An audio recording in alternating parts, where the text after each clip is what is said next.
좋은 아침입니다. 네, 우리 옆에 있는 분들과 이렇게 고백하겠습니다. 하나님께서 당신을 사용하셨습니다. 다시 한번 하나님께서 당신을 사용하셨습니다.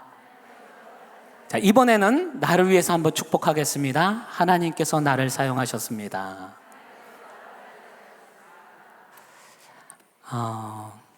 올 상반기 길어지는 코로나 때문에 전도를 어떻게 해야 될까? 어떻게 사람을 만나야 될까? 어떻게 하나님의 사명을 이루어드려야 될까?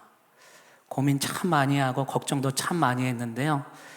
제가 이렇게 같이 예배드리고 여러분들을 현장으로, 전도의 현장으로 보내면서 전 전날부터 긴장을 합니다. 하나님, 오늘 혹시나 한 사람이라도 코로나 확진자가 없도록, 현장에서 사람들로부터 손가락 받지 않도록, 해코질 당하지 않도록 하나님, 우리 전도대 대원들 한 사람 한 사람을 지키시고 보호하여 주시옵소서. 그래서 목요일만 되면 제가 막 예민해져 있어요. 원래 그런 사람은 아닌데 얼굴 표정부터 막 긴장이 돼가지고 오늘 한 명이라도 어려움을 당하면 안 되니까. 근데 참 감사한 거 뭔지 아세요? 상반기 동안 한 사람도 확진자가 없었다는 거. 그리고 계속해서 들리는 소문이 지역에서 그렇게 쓰레기 주우면서 저 사람들은 뭐야? 이제 조금씩 우리를 인식하는 분이 있다는 거. 그거에 너무 감사하더라고요. 아무도 몰라줘도 하나님만 알아주시면 되겠지. 우리는 그 마음으로 지난 상반기를 열심히 최선을 다해 애쓰고 고생했습니다. 이 시간에는 종강 예배는 그 하나님께 하나님 우리에게 은혜 주시니 감사합니다. 이제 모든 건 하나님께서 거두시고 하나님께서 열매 맺으시고 하나님께서 책임져 주세요. 그 마음으로 감사함으로 예배드리는 자리입니다. 감사합니다. 오늘 말씀 보겠습니다. 베드로전서 1장 1절부터 12절 말씀입니다. 베드로전서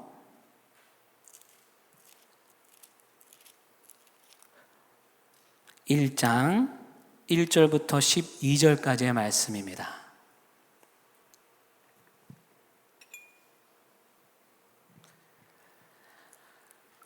우리 찾으셨으면 말씀을 함께 읽도록 하겠습니다. 1절입니다. 예수 그리스도의 사도 베드로는 본도, 갈라디아, 갑바도기아, 아시아와 비두니아에 흩어진 나그네 곧 하나님 아버지의 미리 하심을 따라 성령이 거룩하게 하심으로 순종함과 예수 그리스도의 핏부림을 얻기 위하여 택하심을 받은 자들에게 편지하노니 은혜와 평강이 너에게 더욱 많을지어다. 우리 주 예수 그리스도의 아버지 하나님을 찬송하리로다. 그의 많으신 긍휼대로 예수 그리스도를 죽은 자 가운데서 부활하게 하심으로 말미암아 우리를 거듭나게 하사 산 소망이 있게 하시며 썩지 않고 더럽지 않고 새하지 아니하는 유업을 있게 하시나니 곧 너희를 위하여 하늘에 간직하신 것이라. 너희는 말세에 나타나기로 예비하신 구원을 얻기 위하여 믿음으로 말미암아 하나님의 능력으로 보호하심을 받았느니라. 그러므로 너희가 이제 여러 가지 시험으로 말미암아 잠깐 근심하게 되지 않을 수 없으나 오히려 크게 기뻐하는도다.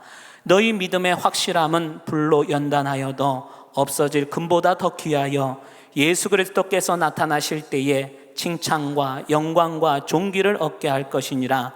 예수를 너희가 보지 못하였으나 사랑하는도다. 이제도 보지 못하나 믿고 말할 수 없는 영광스러운 즐거움으로 기뻐하니 믿음의 결국 곧 영혼 구원을 받음이라.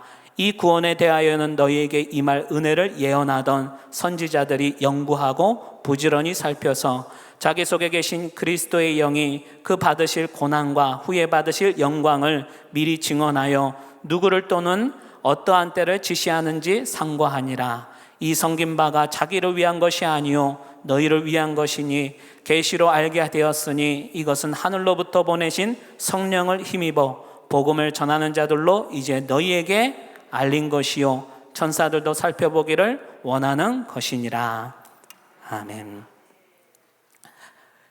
인생은 나그네 길, 어디서 왔다가 어디로 가는가. 구름이 흘러가듯 떠돌다 가는 길에 정일랑 두지 말자, 미련일랑 두지 말자. 인생은 나그네 길, 구름이 흘러가듯 정처 없이 흘러서 간다. 인생은 벌거숭이, 빈손으로 왔다 빈손으로 가는가. 강물이 흘러가듯 어울러져 가는 길에 정일랑 두지 말자, 미련이랑 두지 말자. 어떠세요? 어디서 많이 들어보셨죠? 제가 요즘 트로트를 좋아해서요. 제 매 설교마다 트로트 얘기가 나오는 것 같은데, 지난주 수요일날 수요 연합기도회 때 임영웅을 김영웅이라 했다고 엄청 공격당했습니다. 목사님 그렇게 유명한 사람도 모르시냐고. 모릅니다 저는. 여러분의 인생도 오늘 여기 가사처럼 이러한 인생이 아닌가. 어디서 왔다 어디로 가는지 미련 없이 떠나야 하는 인생. 어떠한 목적 없이 이리저리 떠도는 사람을 가리켜 우리는 나그네라 합니다. 나그네는 세상엔 관심 없이 이리저리 떠돌다 가고 싶은 곳에 발길을 향하는 자유로운 영혼인데요. 그러나 어디로 가야 할지, 무엇을 해야 할지, 인생에 대한 뚜렷한 목적과 미래에 대한 불확실 때문에 늘 걱정과 두려움, 무거움의 짐을 가득 찬 인생입니다. 그러하기에 나그네의 뒷모습은 애처롭고 불쌍해 보이고 무겁기만 한데요. 베드로전서 1장 1절을 보시면 예수 그리스도 사도 베드로도 자기 자신을 누구라 표현하고 있는지 한번 보세요. 1절을 보니까 베드로 자기 자신도 이리저리 떠도는 뭘로 표현하고 있어요? 나그네. 자신을 나그네라 소개하고 있습니다. 그런데 세상 나그네와 달리 베드로 자신은 누구를 위해 나그네와 같은 삶을 살고 있는지, 이 땅에서 무엇을 위해 살고 있는지 명확하게 밝히고 있는데요. 2절을 보시면 추측할 수 있어요. 2절 말씀을 한번 읽어보겠습니다. 2절 시작. 곧 하나님 아버지의 미리 아심을 따라 성령이 거룩하게 하심으로 순종함과 예수 그리스도의 핏부림을 얻기 위하여 택하심을 받은 자들에게 편지하노니. 자, 문제입니다. 누구 때문에 베드로가 나그네와 같은 삶을 살고 있어요? 성령이 거룩하게 하심으로, 순종함으로. 또요, 무엇을 위해 사는 인생이에요? 예수 그리스도의 핏부림을 얻기 위해 사는 인생. 인생을 떠도는 나그네와 같은 삶을 비록 살고 있지만 뚜렷한 목표를 가지고 가야 할 목적지를 향해 걸어가는 자를 우리는 뭐라 부르는지 아세요? 나그네라 부르지 아니하고 순례자라 부릅니다. 순례자. 나그네와 순례자, 이 둘의 공통점은 모두 다 불확실한 미래를 살아간다는 것. 그러나 분명한 차이점은 순례자에겐 인생의 최종 목적지, 삶의 의미가 있기 때문에 미래에 대한 걱정과 염려도 소망이 되고 기대가 된다는 사실입니다. 이게 나그네와 순례자의 차이점이에요. 우리 옆에 있는 분들에게 한번 물어보시기 바랍니다. 집사님은 나그네 인생입니까? 순례자 인생입니까? 부담스럽게 왜 그런 질문을 하십니까? 저와 여러분은 이 땅에서 예수 그리스도의 핏부림을 얻기 위해 하나님께서 택하시고 부르신 순례자들입니다. 우리는 이 땅에서 해야 할 일이 있고 가야 할 분명한 목적지가 있습니다. 할렐루야. 하지만 문제는 뭐냐? 순례자도 나그네와 똑같은 험한 세상을 살기 때문에 인생 사는 게 척박하고 메마르고 마음이 황폐해질 수밖에 없습니다. 고난과 역경이 경험될 수밖에 없습니다. 그러다 보면 순례자도 목적을 잃어버릴 때가 있고요, 가야 할 최종 목적지가 어디인지 희미해지기도 하고, 이 땅에서 순례자가 뭘 해야 하는지, 해야 할 일을, 사명을 잃어버리기도 합니다. 저와 여러분이 순례자의 삶을 살면서 방해받는 요인이 뭐냐? 믿음의 길을 걷지 못하도록 막아서는 것들이 뭐냐? 어떤 분들은 먹고 사는 문제, 자녀의 문제, 직장의 문제, 남편의 문제, 건강의 문제, 이런 것들보다 순례자에게 더 근본적인 문제는 저는 개인적으로 복음에 대한 확실성이라 생각합니다. 복음에 대한 확실성. 자, 한번 보세요. 히브리서 11장 6절 말씀을 한번 펴보세요. 히브리서 11장 6절 말씀.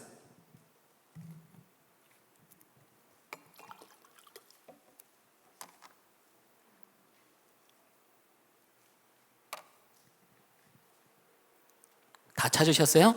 6절 말씀 같이 한번 읽어보겠습니다.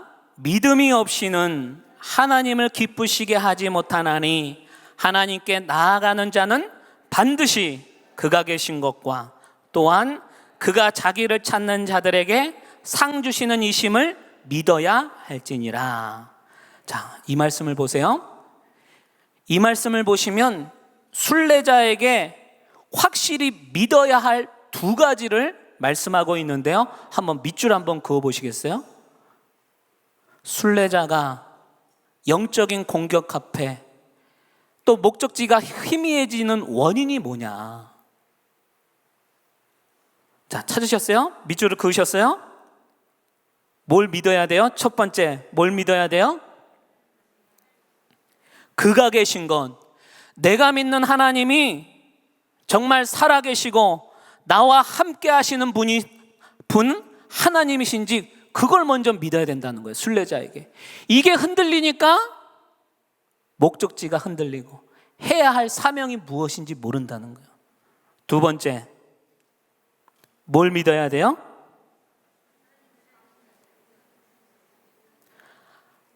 그가 자기를 찾는 자들에게 상 주시는 이심을 믿어야 할지니라. 하나님을 찾고 구하고 의지하는 자에게 인생을 책임지시고 인도해 주시고 내 인생을 축복해 주시는 하나님을 믿어야 한다는 거예요. 이 두 가지가 흔들려서는 안 된다는 거예요. 이런 믿음이 이 자리에 계신 모든 순례자들에게 믿어지시길 주의 이름으로 축원드립니다. 이 두 가지 믿음이 흔들리면 나그네와 같이 어떻게 살아야 될지, 뭘 먹어야 될지, 어디로 가야 될지, 무엇을 챙겨내야 될지 방황의 삶을 살 수밖에 없다는 거예요. 방황의 삶. 이것은 예수 믿는 우리에게 굉장히 중요한 문제입니다. 그래서 길고 멀고 험한 순례자의 길이 목적 없이 이리저리 떠돌지 않기 위해 하나님께서 매뉴얼을 주셨는데요, 순례자의 매뉴얼, 그게 바로 성경입니다. 성경. 마태, 마가, 누가, 요한, 이 사복음서는 순례자의 롤 모델이라고 하는 한 분이 등장하는데요, 그분이 누구예요? 예수님. 예수님은 순례자의 롤 모델입니다. 순례자 예수님의 삶에 대한 내용이 이 사복음서에 기록되어 있는데요, 그리고 이 사복음서 외에 성경은 어떻게 우리가 하나님의 자녀로서 걸맞은 성품으로 만들어 가야 하는지 이것을 기록해 놓은 책이 신약 성경입니다. 어떻게 하나님을 사랑해야 하고 그 구원을 기다려야 하며 복음을 위해 참고 견디고 애써야 하는지, 하나님을 닮아가고자 하는 순례자의 성품에 대한 내용이 신약 성경의 절반의 내용입니다. 어떻게 하면 축복받고, 어떻게 하면 성공하고, 어떻게 하면 좋은지 그걸 설명해 놓은 책이 아니에요. 저는 오늘 본문 말씀을 통해 순례자의 삶을 사는 우리가 꼭 알아야 할 두 가지를 나누려고 하는데요. 오늘 설교는 엄청 짧습니다. 순례자가 꼭 알아야 될 첫 번째, 순례자는 이 땅에서 해야 할 일이 있는데요. 그게 무슨 일인지 보세요. 4절 말씀, 본문으로 다시 한번 돌아가 보세요. 베드로전서 1장 4절 말씀.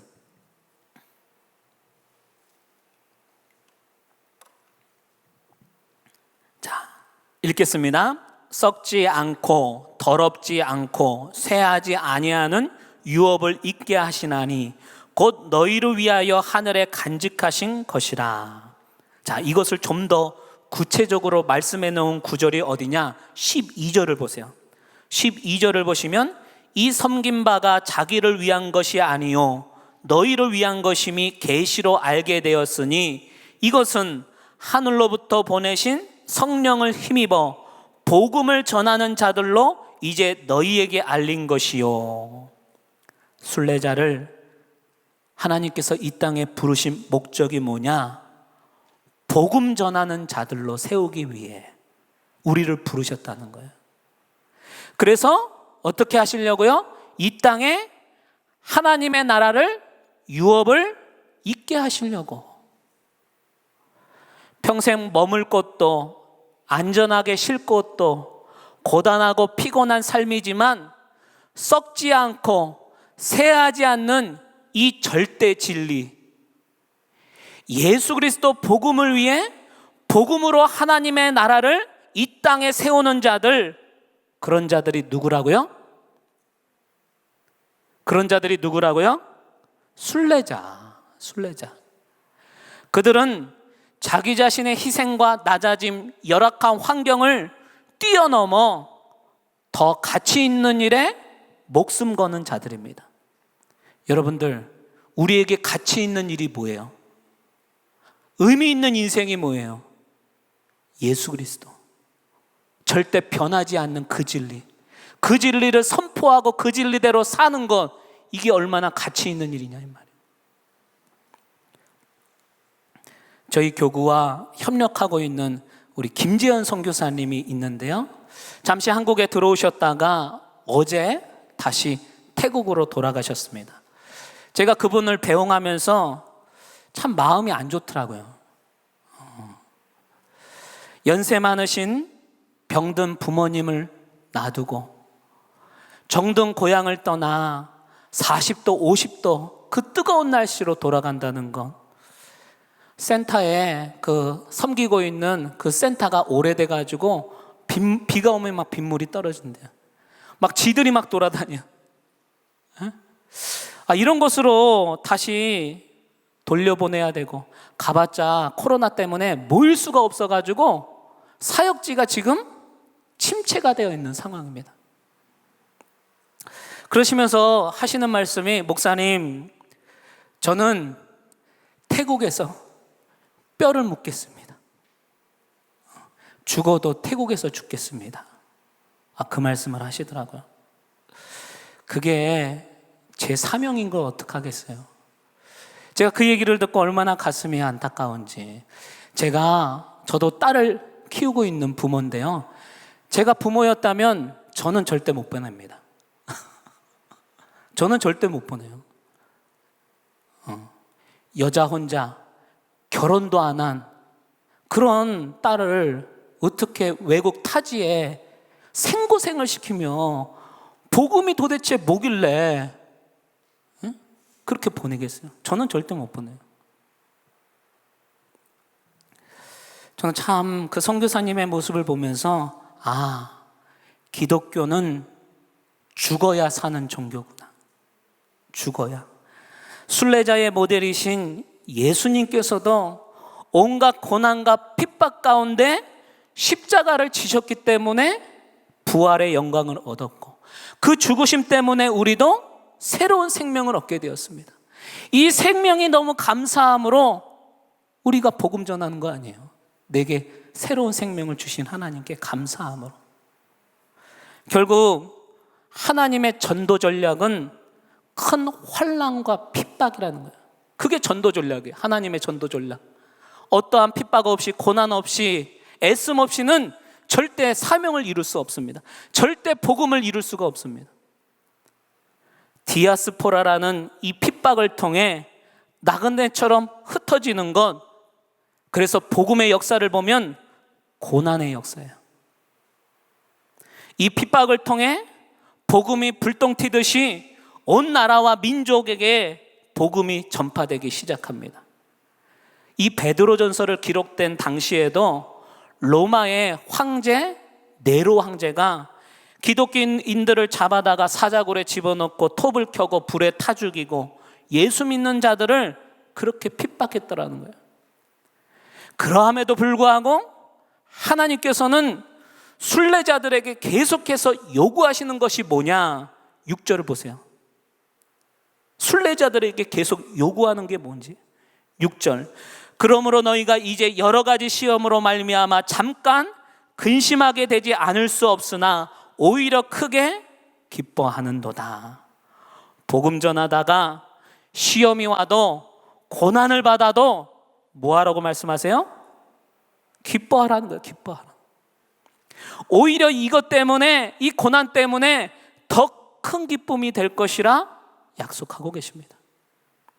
이 땅에서 구원받은 자가 하늘에 충만해질 때까지 성도의 사명은 영혼 구원이요, 이 땅에 동산교회가 세워진 목적은 땅끝까지 선교하고 복음 전하는 일임을 기억하시기 바랍니다. 우리는 이 일을 위해 순교자의 삶을 살겠노라 결단하고 주의 사명을 이루어가고 있음을 기억하시길 바랍니다. 이 사명을 끝까지 완수하기 위해 순례자들에게 주시는 하나님의 능력이 있는데요, 3절 보세요. 순례자들에게 어떤 능력을 주시느냐? 3절 동그라미 한번 쳐보세요. 뭐예요? 능력이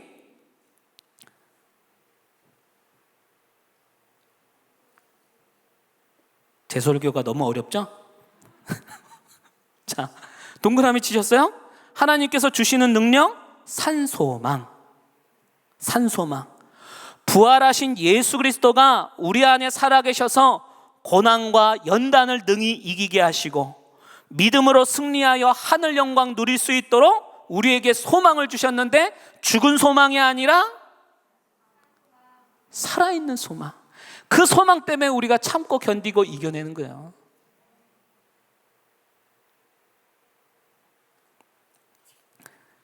시간이 되었으므로 마무리하겠습니다. 두 번째는 다음에 하겠습니다. 제가 오늘 이 설교 준비하면서 이 찬양으로 함께 은혜 나누고 싶다라는 찬양이 있는데요, 오늘 이 찬양이 오늘 설교의 요약입니다. 같이 우리 이 찬양하면서 우리 하나님께 결단하고 고백하겠습니다.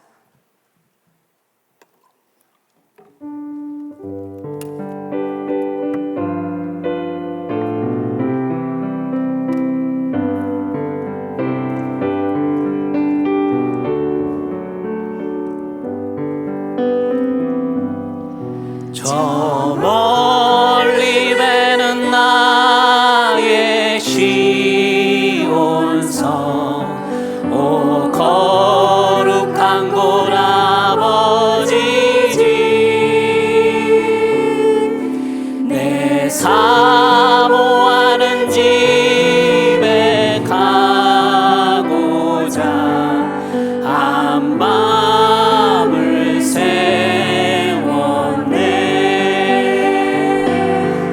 저 만만한 바다 위에 이 몸이 상할지라도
아득한 나의 갈 길, 아득한 나의 갈 길 나가고 저 동산에서 편히 쉴 때 내 고생하는 모든 일들을 주께서 아시리. 빈들이나 사막에서 이 몸이 고날지라도 오 내 주 예수 날 사랑하사 날 지켜.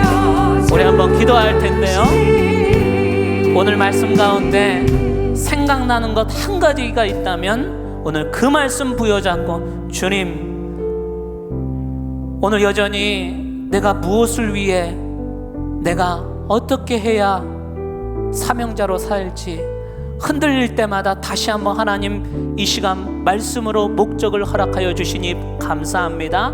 다시 한번 순례자의 삶을 살겠노라 결단하오니 주님 나를 그렇게 사용하여 주시옵소서. 주님 이름 한번 차고 같이 기도합니다.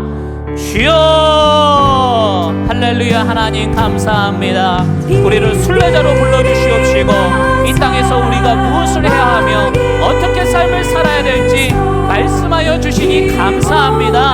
하나님 다시 한번 세상의 이 땅 가운데 주의 복음 전하는 순례자로 살게 하여 주시옵소서. 하나님의 나라를 유업으로 있게 잡고 나아오니 주님 이 시간 하나님 사명 감당하게 하여 주시옵시고 이 목적이 흔들리지 아니하며 날마다 주님 바라보며 한 걸음 한 걸음 걸어가는 복된 인생 되어줄 수 있도록 인도하여 주시옵소서. 하나님 우리에게 연약한 믿음을 세워주시옵소서.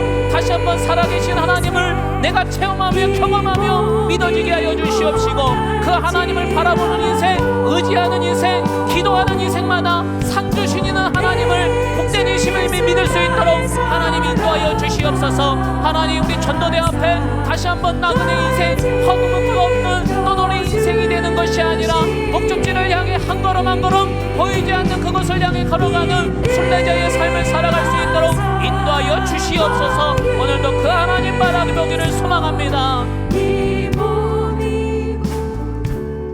지라도 오늘은 이곳 날 사랑하사 날 지켜주시. 우리 1절입니다. 저 멀리 배는 나의 시온성, 저 멀리 배는 나의 시온성, 오 거룩한 곳 아버지지. 내 사모하는 집에 가고자 한 밤을 세웠네. 저 망망한 바다 위에 이 몸이 상할지라도 오늘은 이곳 내일은 저곳 주 복음 전하리. 할렐루야. 하나님 감사합니다. 지난 상반기도 우리에게 사명자로 세워주시고 목적 없이 허랑방탕한 인생 살지 아니하고 복음 주셔서 이 복음으로 지역을 바꾸며 영혼을 바꾸게 하시니 감사합니다. 비록 보이지 않고 만져지지 않지만 분명 하나님께서 우리를 사용하셨고 우리를 귀한 열매로 맺게 하여 주시옵시며 우리로 계속해서 사용하고 계심을 우리는 믿고 의지합니다. 하나님 다시 한번 이 두 가지가 흔들리지 않기를 소망합니다. 하나님 분명 살아계시고 우리가 의지하고 믿고 구하면 우리에게 주시는 이시는 하나님을 믿사오니 이 두 가지의 믿음이 흔들리지 아니하도록, 목적지가 흔들리지 아니하도록 순례자의 삶을 잘 마칠 수 있도록 주님 우리 모두를 축복 허락하여 주시옵소서. 예수님의 이름으로 기도합니다. 지금은 우리 주 예수 그리스도의 은혜와 하나님의 극진하신 사랑과 성령님의 감화 감동 역사하심이 떠도는 인생이 아니라, 나그네와 같은 인생이 아니라 순례자의 인생을 살기로 소망하며 이 자리에 앉아있는 모든 순례자들 위해, 방송을 통해 함께하는 또 순례자들 위해 지금으로부터 영원토록 함께 있을지어다. 아멘. 우리 하나님께 영광의 박수 올려드리겠습니다. 또 우리 옆에 있는 분들에게 애쓰셨습니다. 수고하셨습니다.